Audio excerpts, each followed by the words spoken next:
let's talk turkey.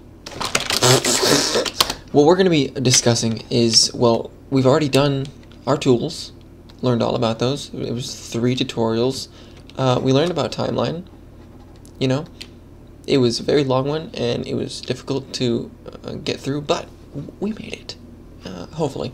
And then there's color, and that was sort of talked about in the end of timeline, and then in the beginning of the mismatch. And then the mismatch talked about, well, it talked about everything. Now, it is time to do this one.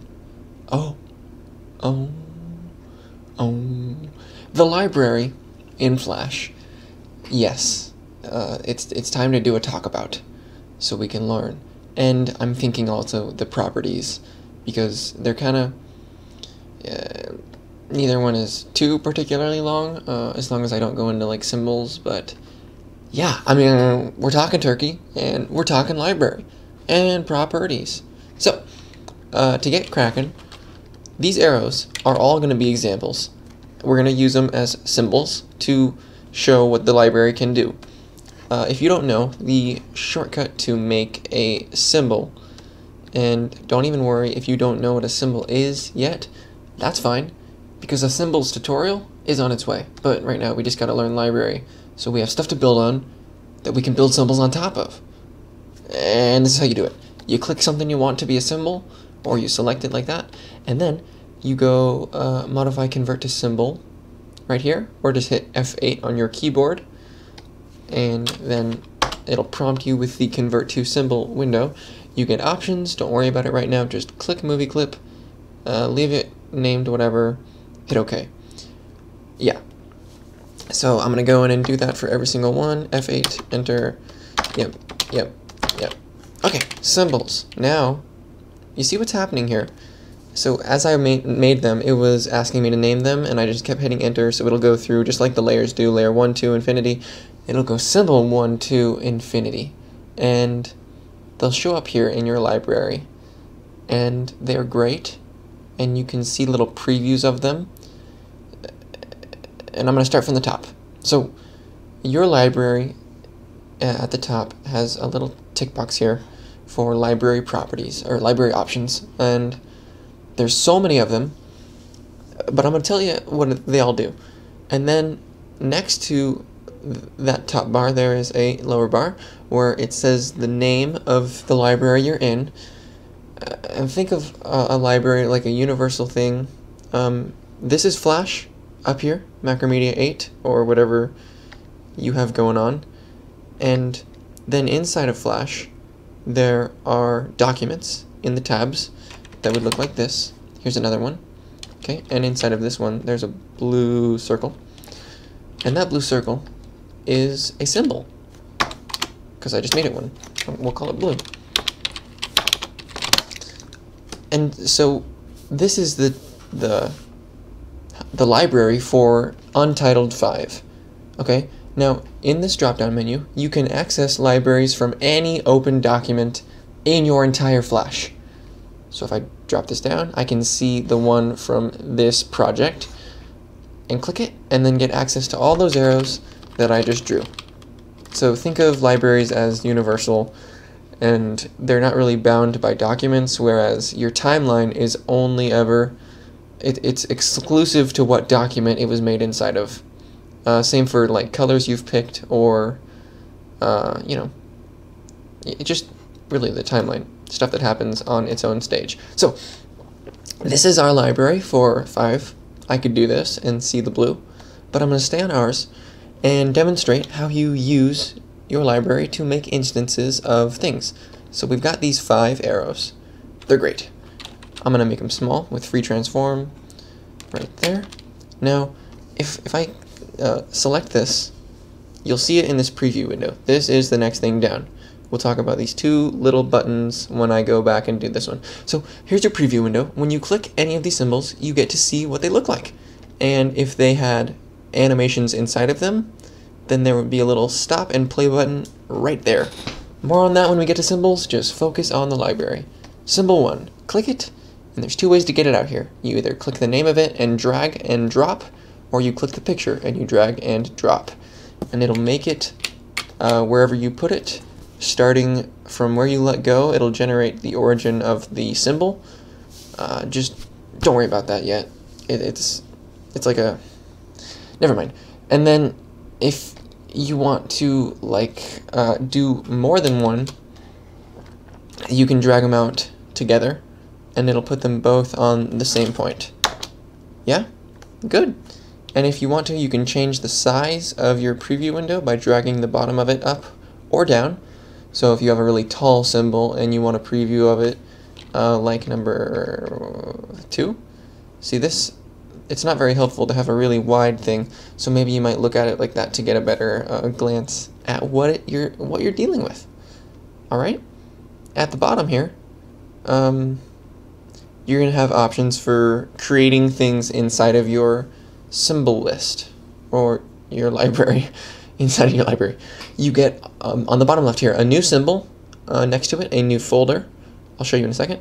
Then you get information or properties, and that's the little I, and then trash. That gets rid of stuff. There's a scroll bar to see more information. Just like in a Windows Explorer window, there's stuff like when it was modified, and there's other things. Linkage has to do with like when you export, if you want symbols to link to symbols and stuff. Use count is how many instances of your symbol is out there. So look out here right now. This one, this symbol, I don't know, 1, has 1, 2, and 3 instances.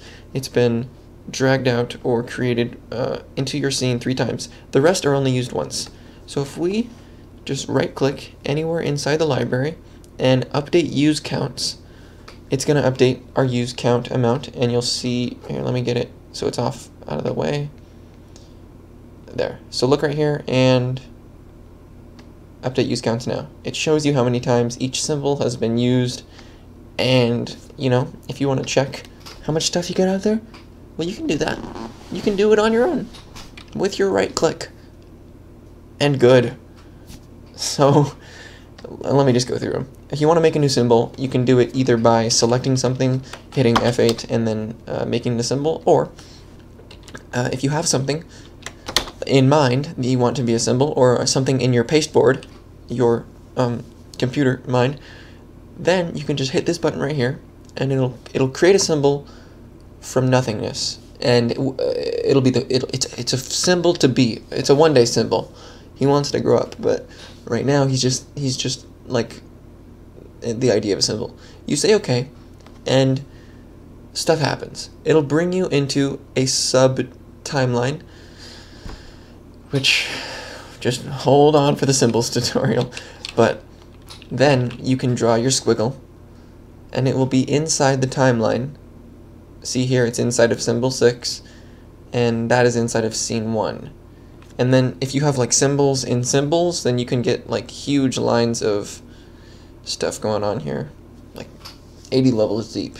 Anyway, if I click the word scene 1, it'll go back, or if I just use this arrow, it'll go up into the next like upper part of the hierarchy. And you click it, and then you're back to where you were. And now in your library, you have symbol 6, and it looks like what you just drew.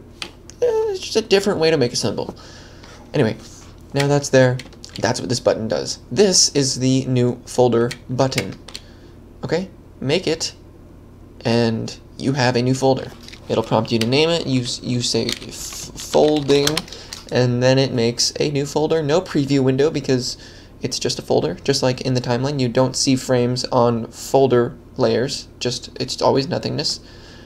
And you can put stuff inside of it by clicking, dragging, and dropping. And now there's a little piece of paper inside the folder icon. You can do more than one, and if you want to expand it, you just double click on the picture of the folder, not the word folder. That will rename it. Just like that. And that's the rename. And then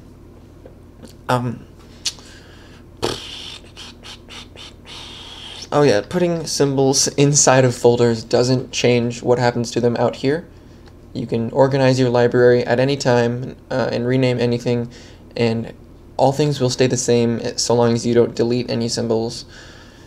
or that kind of jazz. If you delete a folder inside of your library, it will get rid of all the symbols that were inside that folder, and it won't warn you like if you delete a folder that has layers in it on the timeline. You won't get a message, so be careful in your library. And yeah, good. Folders are very helpful for when you have like a bunch of sounds and you need to keep them organized. Things that go inside of your library are not just symbols. No. No. Let me give you an example of a graphic that is not a movie clip. Don't worry about it, but it has a different icon. So there's movie clips, graphics, there are buttons. They look like this. They have a little finger pushing on a button. There are, you can have bitmaps, like PNGs, or JPEGs, or BMPs, anything you want. You can put it inside of there, and you can keep it, and you can hold that, and no one is going to stop you. There.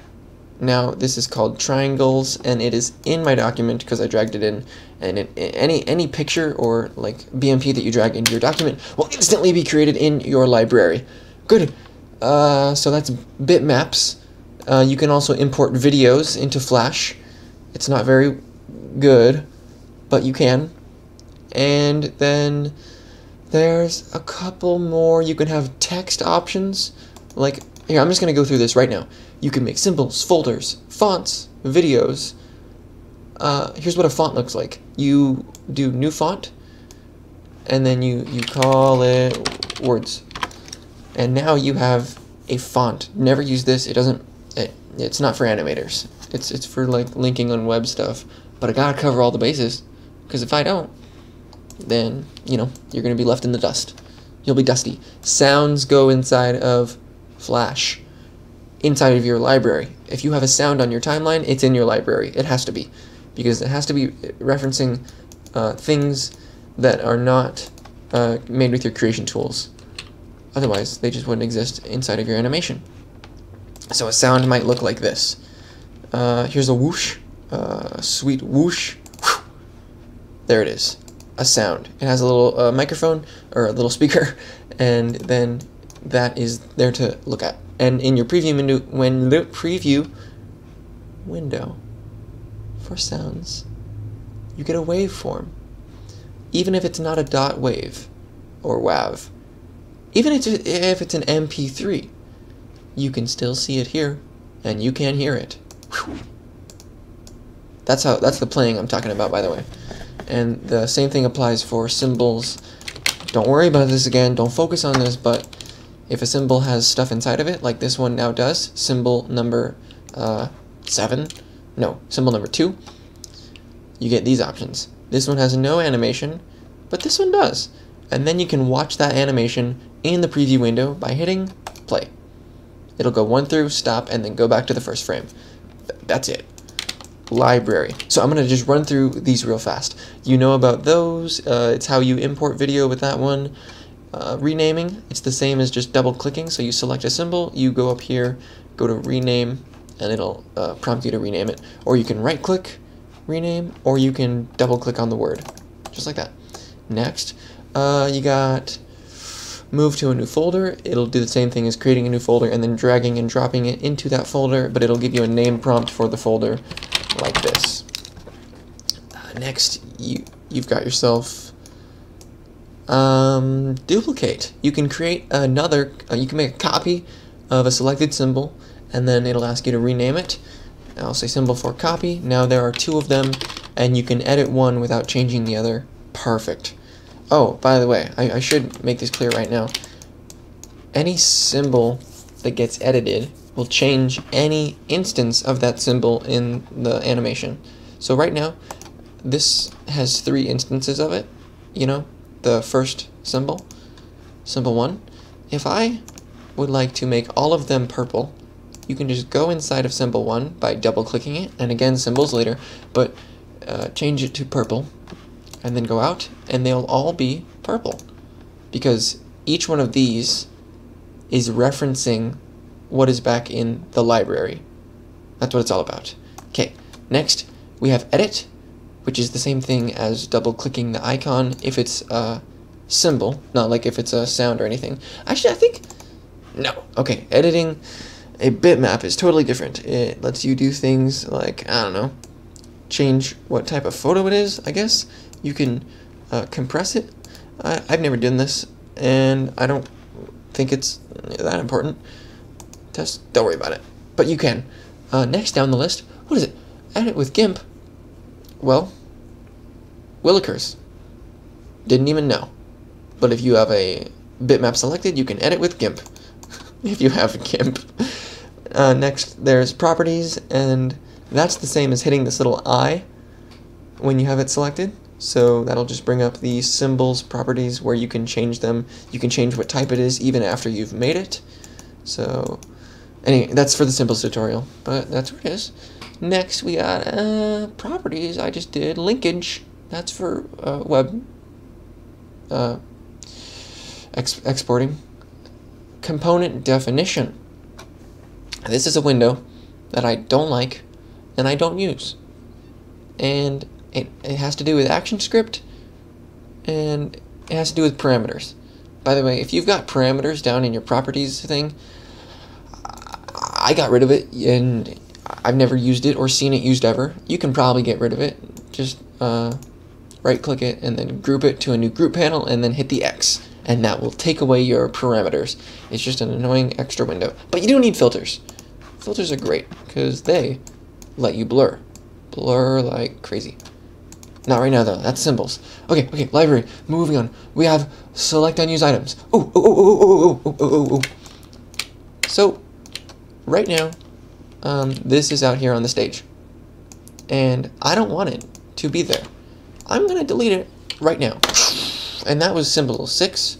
Now watch what happens when I select all unused items.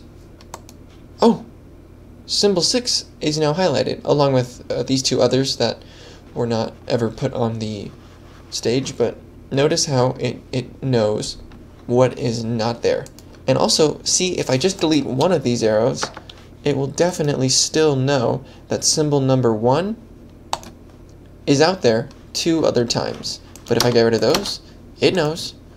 Oh, does it know that there are none of those? If I update the use counts, then you can see that exponentially more clearly right there. Zeros are unused because there's none. And then the others have 1. Ooh, this one has 2. Symbol 7. Living the high life. Wait, where is it? What? When did I make 2? You know what? It's hiding, and it doesn't want to be found. If we move down, you can expand all folders and collapse all folders. It's the same as doing this. And that's that. Expand them all and collapse them. Yep. And then after that, shared library properties. This is if you want to reference libraries from places on the web. I think it says URL. That's what I've always assumed. I don't use it. Keep use counts updated. So hopefully it'll do its best to remember your use counts. But I've had problems with it, and the end all for that is just to untick it and then update them now. But it seems to be doing a good job right now. Don't trust it too hard though. Yeah, and then if you want, you can keep your use count. You can slide these over just like this. You know, manage your little tabs however you like. And after that, there's help. But it's never been helpful to me. It doesn't even, nothing comes up. It's old. Maybe in the new flashes it'll take you to some Adobe form. Just Google your problem. It's probably 3 times faster. Group library with. Every window in Flash has this. It's group whatever it is with, and then if you hover over, it'll give you the option to group it with the all currently opened windows. And the other way you can do that is just hover next to the name of the window, and you get a little positional thing, and that means you can group. If you just grab here and you drag, or if you just grab here and you drag, it doesn't group anything. So yeah, that's what it's like. Pump it in. Pump. Oh. I was wrong. Maybe because I just never move my windows around. I don't even think about it anymore. You can't group by doing that. That is just to move it around. Maybe you can only group by right-clicking on this bar and then group with, or clicking this bar, or this tick mark, and then group with. Anyway, if you want to, like, filters right now is grouped with properties, so that's what it would look like. Next thing, are we almost finished? Maximize group panel. Yeah, it'll take this quadrant over here and make library fill the most of it. Okay, that's all of them, because at the bottom, it's just close. Hey, we made it through the tick box. Pinning your library. Well, remember how I talked about you can have libraries are universal, so I'm looking at the other document here. Say I wanted to always see tutorials 5 library bang.fla's library. Then you can hit this pin button right there. I just did it. Now this library is pinned. If I go to here, it's still open. See how it doesn't change? But if I make a new document, normally it would go to Untitled 6's library, but instead, since it is still pinned, you'll be seeing this one. If you want to go to 6, you can. It's not permanent, but it is pinned. And it will remain pinned until you unpin it. And then a new document will have its own library off the bat. Good. And this little window creates a secondary instance of the library. You can have as many as you want, just floating out there, and they're just copies of exactly what's going on here. So say you delete symbol 1 in this one, watch here, it goes away. Good. That's it. That's the library. You trash stuff by selecting it and trashing it. You just learned how to library, I think. Did I miss anything? No. No. That's all. Hey, I'm gonna do properties in another video. So this is all done and wrapped, and I'll see you when I see you. Hope it was helpful. Hope you maybe learned a couple things. A library. I'm sure I forgot probably 3 things, and I'll write them down after this and then talk about it in the properties tutorial. Bye.